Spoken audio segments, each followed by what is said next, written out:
Halo's here for this current generation of consoles, with 343 at the helm once again for its second round with Microsoft's flagship gaming franchise. It's definitely the most ambitious one yet, bringing in a plethora of new tweaks and features in an attempt to move the franchise forward. We're going to break down the good and the bad and find out if 343 shakes up the franchise enough to say hello or goodbye. I know it's terrible, but...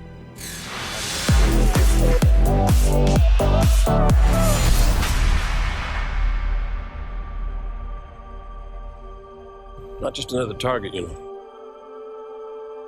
Every other Spartan, every soldier, when they hear about this, they're gonna hate us. You know that, right?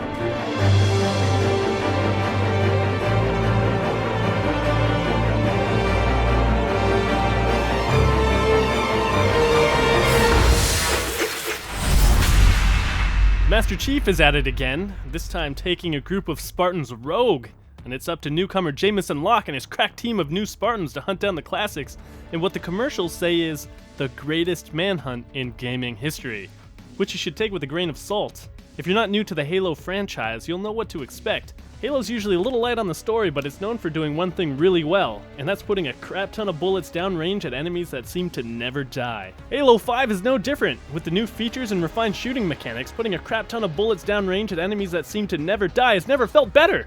New is the Smart Link system, which is essentially looking down the sights of all the weapons. Aside from looking ridiculously stylish, this provides a minimal to decent zoom for that tiny bit of extra precision, but no bonus to accuracy, so Halo purists can be just as effective firing from the hip. It's kind of a nice touch, but it does put an emphasis on precision.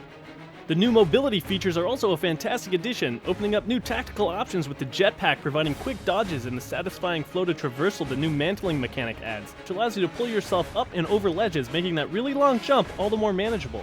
This also expands your combat options with a dash punch, ground pounds, and a free float when aiming down the sights. The repertoire of tricks definitely adds to the gameplay, successfully moving the game forward and making it feel fresh once again.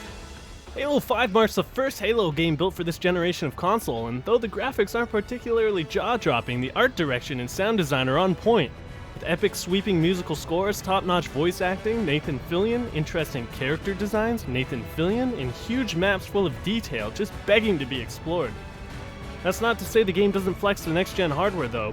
The maps feel more busy than any of the previous Halo games, with large open areas chock full of enemy skirmishes, which also spills into the multiplayer component with the PvE combat found in the Warzone game type.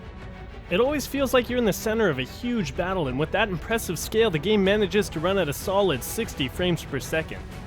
Where Halo really shines is in the multiplayer. The campaign was built with co-op in mind, so players take on the role of various Spartans of Blue Team and Osiris. With co-op-centric features such as the new revive mechanic, daring rescues and epic close calls aren't uncommon. Let's not forget the competitive side of multiplayer in Halo 5. The new Warzone game mode, which for many will make or break the online experience, features 12 vs 12 combat, which is a series first, and tasks players with capturing enemy points and accomplishing varying PvE objectives, which can swing the momentum of the game by jacking the points up to make a really close game, or absolutely crushing the losing team. The most controversial feature to this new game mode is the requisition system. Each player has an inventory of cards that can be traded in for a power weapon or vehicle depending on the player's requisition level, which levels up on a per game basis. So you won't see a Banshee or a Scorpion tank at the very beginning of the game. Overall, Warzone works. It's a fun new twist on the Halo formula, with battles that feel huge and epic and your actions feeling like you're directly contributing to the overall success or failure of the team. And requisition packs are wildly satisfying to open. Though microtransactions are tempting, they're not intrusive, but still a grim reminder of the direction gaming is heading. But if Warzone isn't for you, the game offers arena playlists, which are more vanilla classic offerings featuring SWAT, Slayer, and a competitive elimination mode. Admittedly, these playlists feel rather limited, with several game mode favorites being tied to a single playlist, but still offers a fine alternative for those craving the fast-paced satisfaction of a less complicated Halo experience. Come on, Ed. Open fire! Open fire! No! I got assassinated! Go. Unfortunately, a lot of the single-player storyline falls a little flat, relying wholly too much on the expanded universe lore. Halo gamers may find themselves a little bit lost. It's a shame, as the opportunity to create a really compelling character-focused story was present, but just missed. especially with Master Chief's blue team feeling shallow, less character, and more like empty suits of armor. With a massive cliffhanger topping off the experience, it did leave me feeling a little bit unsatisfied. The storyline is just fine. The marketing may have painted a compelling vision of an epic manhunt that could have been, but in the end, those shoes were a little too big for Halo 5's story to fill. The hell? With the campaign being focused on cooperative multiplayer, when playing solo, you're left with 3 AI-controlled Spartans. Unfortunately, if you get dropped in combat, you may have to rely on them to pick up the slack. With that, you may feel the urge to yell at the screen, as oftentimes they make very questionable tactical decisions. Reloading that checkpoint is bitter and frustrating when you realize if it would have just taken 3 steps forward and saved your life, you'd be done that level by now. Let's address the elephant in the room here. No split-screen multiplayer whatsoever. Now I understand this doesn't affect everyone, but the people it does affect, it's pretty damning. From a game which found its roots in college dorms and friends' couches, the decision to go without split-screen is pretty jarring. I understand they didn't want to make the performance sacrifice to accommodate the system requirements, and that the online gaming scene has become increasingly more prevalent, but it's really pushing aside what made Halo so great at its core, that face-to-face rivalry replaced with disconnected silence of online multiplayer. If split screen is a thing of the past, then this is the first major reality check of the new gaming landscape, and it's kind of sad to see it go. Last man standing.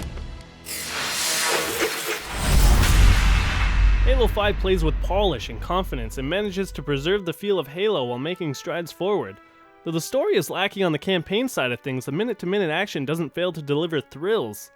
With an even more thrilling multiplayer on offer, Halo 5 is a well-rounded package. It's not quite the best Halo, but it's the shiniest with its robust features and dialed-in gameplay.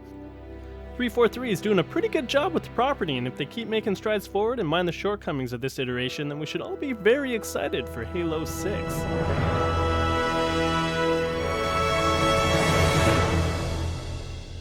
But, should you buy this game? Well, let's break it down. If you're a huge Halo fan and follow the expanded universe with the novels and films, then the campaign is something you definitely don't want to miss. If you're longing for more Halo multiplayer, you won't be disappointed. What's on offer is some of the best multiplayer in the series. You're definitely going to want to buy it. If you have no interest in the competitive side of things and have enjoyed previous Halo campaigns, or a casual Halo gamer who's interested in the newer features but are still on the fence, just give this one a borrow. If you're looking forward to playing this with your friends and family on one console, then you're going to be sorely disappointed. Maybe give this one a pass. That's the breakdown for Halo 5 Guardians on Point vs. Point. I'm Eddie Campo, and got some achievements to get still. I mean, I gotta beat that on Legendary by myself. That's totally doable.